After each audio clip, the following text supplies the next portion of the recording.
I want to follow up on a story now that we've given a lot of time to earlier in the week.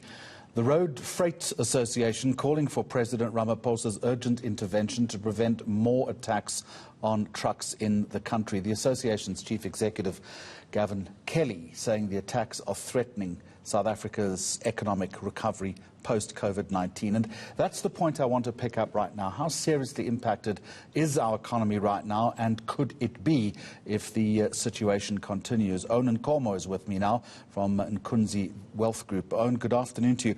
Maybe a good starting point is for you to tell us how dependent the economy is, particularly the inland economy, on road transport.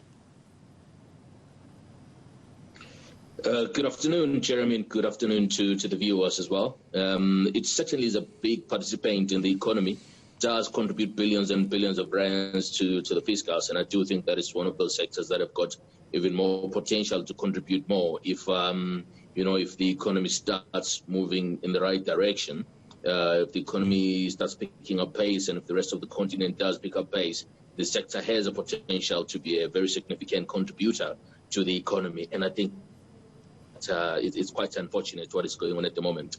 Well, as one commentator said, it's the blood that runs through the economy's veins, isn't it? So we have supply chains threatened right now. If this continues, and there's no indication right now that it's going to stop, what's the potential, again, particularly relating to Gauteng, which is so dependent on goods coming from the coast? The potential for lower economic benefits are very high, especially if we do not manage to rein this in a timely manner.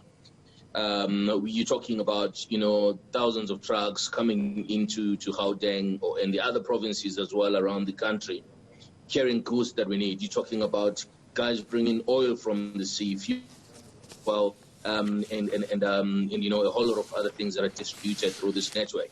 And you're talking about all the other stuff that is imported from outside the country that might be impacted by this. And I'm sure that some guys actually are putting on hold some of their imports because of the current impasse in the sector. So we are likely to lose billions. We are losing billions already.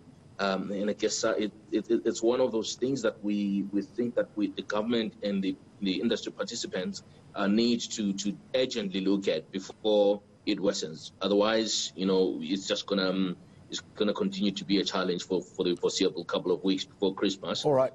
And, so what sort of signal, Owen, is the market looking for from both government and the industry?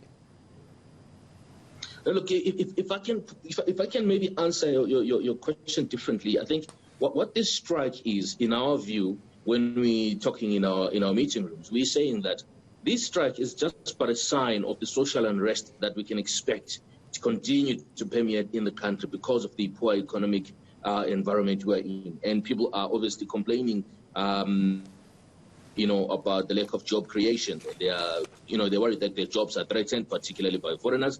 And for that reason, the guys have taken to the street. So it happens this way in most emerging markets. When there's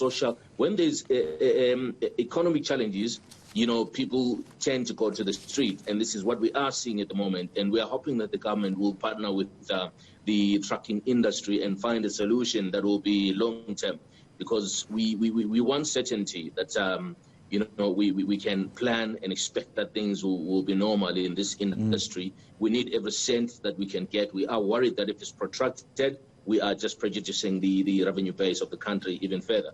And at some point, and this is the final question to you, it becomes inflationary because there will be an impact on the price of goods coming up from the coast. Yeah, it could be as guys try to recover some of the lost revenue. It talks to insurance, potentially insurance premiums going up. It talks to maybe security being added onto these vehicles. Vehicles can't travel with just the driver. They need to now consider putting security cars to support them there. And I think that obviously from an inflation perspective, I don't think it might be something immediate, but I think it might take a bit of time to kick in. If this thing is protracted, then the cost of transporting goods inland then becomes more expensive.